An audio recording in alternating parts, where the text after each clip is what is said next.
दभोई भारतीय किसान संघ ने दभोई मामलतदार को एक याचिका प्रस्तुत कर सरकार से बेमौसम बारिश में किसानों को नुकसान का मुआवजा देने की मांग की है।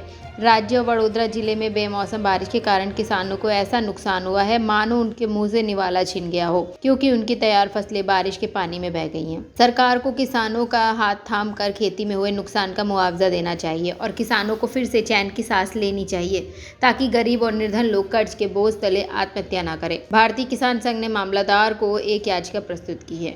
મળવી જોઈએ એ આપવામાં આવે અને બીજું કે ઘણા સમયથી સૌરાષ્ટ્ર અને કાઠિયાવાડના જે ખેડૂતોને જે સહાય મળતી આવી છે, આજ દિન સુધી મને યાદ નથી કે મધ્ય ગુજરાતના ખેડૂતોને કોઈ સહાય મળી હોય। માટે સરકારને અમારી નમ્ર અપીલ છે કે જે કંઈ સર્વે કરી અને વધારે સહાય મળે એવી અમે વિનંતી કરીએ સરકારને। અને અમે બીજું તો બેંકનું લોન લઈ અત્યાર સુધી ખેતી કરી, હવે અમારી કમર તૂટી ગઈ છે। હવે અમે કોઈ લોકોને આપે એવું તો છે નહીં, માટે જે કંઈ સર્વે કરી અને તાત્કાલિક ધોરણે અમને સહાય મળે એવી। गुजरात से लालभाई भटियारा की रिपोर्ट।